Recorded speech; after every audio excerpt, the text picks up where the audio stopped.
Halo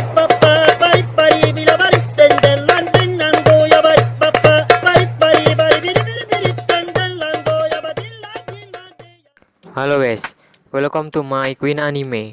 Pada video kali ini, Mimin akan membahas mengenai pertarungan legenda yang tidak ditampilkan di One Piece dan hanya menjadi cerita tanpa adanya visual pertarungan yang ditampilkan oleh Oda Sensei. Ada beberapa, bahkan banyak pertarungan yang tidak ditampilkan di One Piece. Padahal, pertarungan antara mereka sangat ingin dilihat bagi pecinta One Piece semuanya. Oke, langsung saja kita masuk ke pembahasannya. Gecko Moria versus Kaido. Pertarungan ini merupakan salah satu pertarungan yang ingin ditampilkan di One Piece, yaitu pertarungan antara Gecko Moria versus Kaido.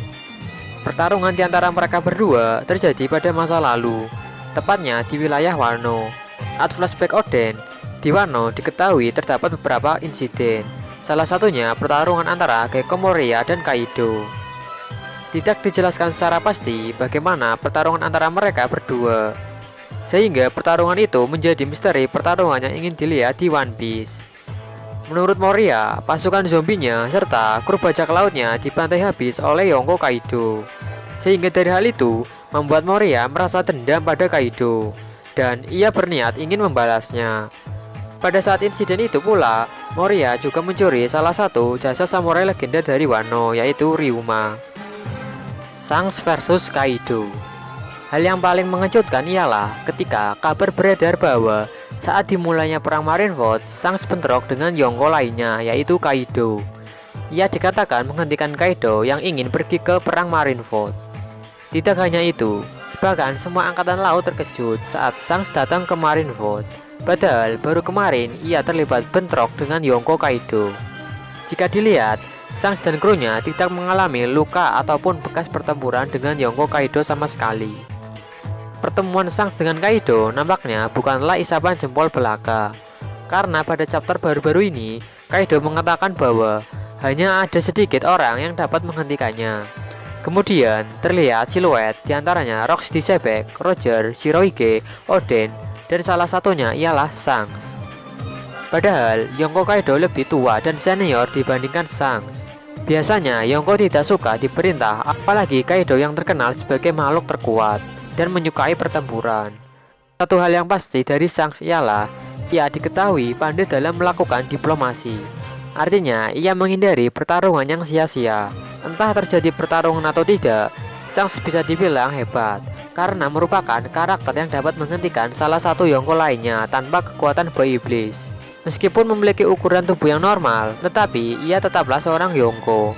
Shanks juga dapat bersaing dengan Yonko lainnya. Seperti apa yang dikatakan oleh Basil Hawkin bahwa kekuatan seorang Yonko di luar nalar manusia.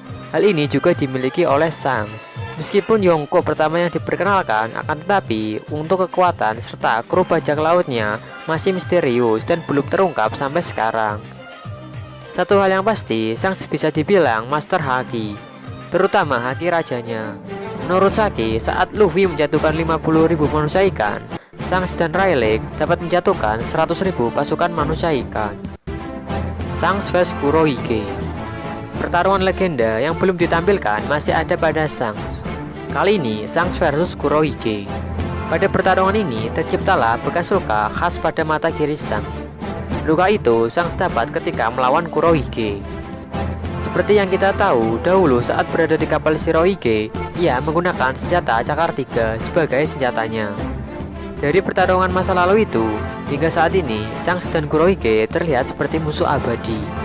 Saat beranjak dewasa, dalam beberapa flashback belum mendapat luka.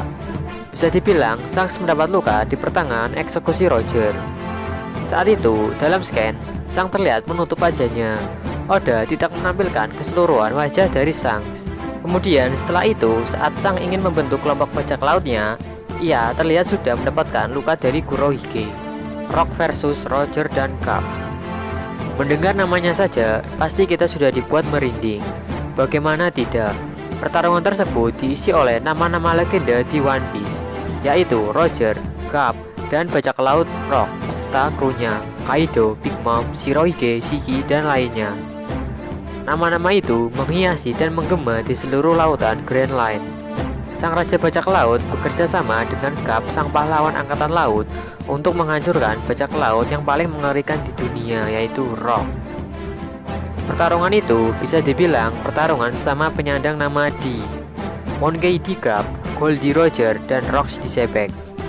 Saking dahsyatnya dan penuh rahasia pertarungan itu, pemerintah dunia menutupi kejadian itu pada dunia. Bahkan hanya sedikit petinggi angkatan laut yang mengetahui hal tersebut. Garp versus Roger. Rivalitas mereka berdua memang sudah tidak dirahasiakan lagi.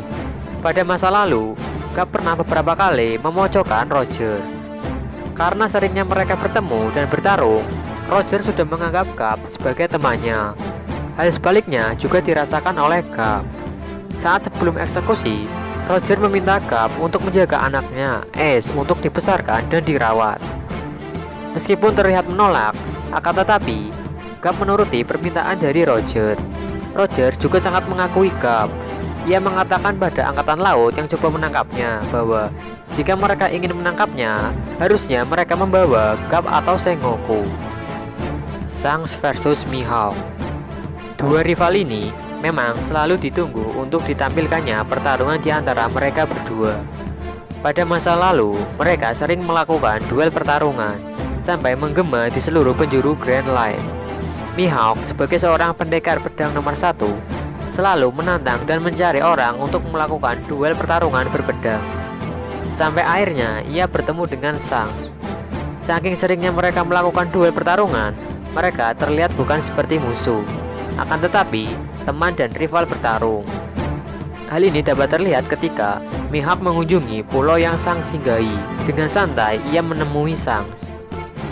Shanks sendiri memang diketahui ahli dalam menggunakan pedang. Sejak kecil di kapal Roger, ia terlihat sudah menggunakan pedang. Shanks memiliki pedang bernama Griffon, sejenis saber. Setelah kehilangan lengan kirinya akibat menyelamatkan Luffy, sejak saat itu pula Mihawk sudah tidak berminat untuk melakukan pertarungan dengan Shanks lagi. Akan tetapi, meskipun tidak lagi melakukan pertarungan, mereka saling memberi hormat satu sama lain. Shanks dengan mudah menerima kedatangan Mihawk, dan Mihawk yang tidak ingin bertarung dengan Shanks saat perang di Marineford. Shanks versus Kid.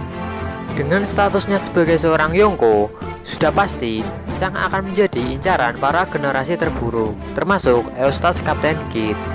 Ia membentuk aliansi bersama Hawkins dan Appo untuk menjatuhkan Yonko Shanks. Sebelumnya, bajak laut Kidd pernah bentrok dengan Yonko Shanks. Dalam pertarungan yang tidak diperlihatkan itu, bajak laut Kidd mengalami kekalahan dengan terpotongnya tangan kiri dari Kidd. Karena sebab itulah yang menyebabkan bajak laut Kidd membentuk aliansi untuk mengalahkan Yonko Shanks. Menurut pendapat Mimin, sanglah yang memotong tangan kiri dari Kidd. Meskipun dalam kelompok bajak lautnya terlihat ada beberapa pengguna pedang, akan tetapi Mimin menganggap sanglah yang memotong tangan kiri dari Kidd. Mimin juga telah membuat teori mengenai siapa yang telah memotong tangan dari Kidd. Bisa kalian tonton video teori sebelumnya. Sebagai satu-satunya Yonko yang memiliki tubuh ukuran normal, bukan pengguna kekuatan buah iblis, bukan berarti Shanks mudah untuk dikalahkan dan dapat diremehkan. Shanks merupakan mantan anggota bajak laut Roger sejak kecil. Sebagai seorang mantan anggota Raja Bajak Laut, untuk ukuran kekuatan tidak usah diragukan lagi. Hal ini juga diakui oleh Buggy sebagai rekan bajak lautnya di kapal Oro Jackson. Akainu versus Aokiji. Sudah bukan rahasia lagi, pertarungan di antara dua admiral ini yaitu Akainu dan Aokiji. Jalannya pertarungan dua admiral ini memang masih menjadi misteri dan tidak diperlihatkan di One Piece. Pertarungan mereka berlangsung selama 10 hari lamanya. Pulau yang kita kenal bernama Pangazar, di mana pulau tersebut memiliki dua wilayah yang berbeda, yaitu es dan lahar.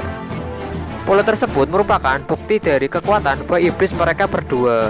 Bisa dibilang telah mencapai awakening. Hal ini dikarenakan bekas efek pertempuran mereka terlihat abadi. Sehingga dari hal itu, pertarungan mereka sangat dinantikan ditampilkan di One Piece. Pertarungan di antara mereka berdua dilatar belakangi oleh perebutan kekuasaan. Aokiji tidak menerima Akainu menjadi Fleet Admiral selanjutnya. Sehingga dari hal itu, mereka berdua melakukan duel untuk merebutkan posisi sebagai Fleet Admiral Angkatan Laut selanjutnya. Dalam pertarungan itu, Akainu memenangkan pertempuran, meninggalkan bekas luka yang cukup serius. Akainu terlihat memiliki bekas luka di wajah, sementara Aokiji harus kehilangan salah satu kakinya akibat pertempuran itu. Sekian dulu untuk pembahasannya mengenai pertempuran yang tidak ditampilkan di One Piece secara keseluruhan. Sekian dan terima kasih.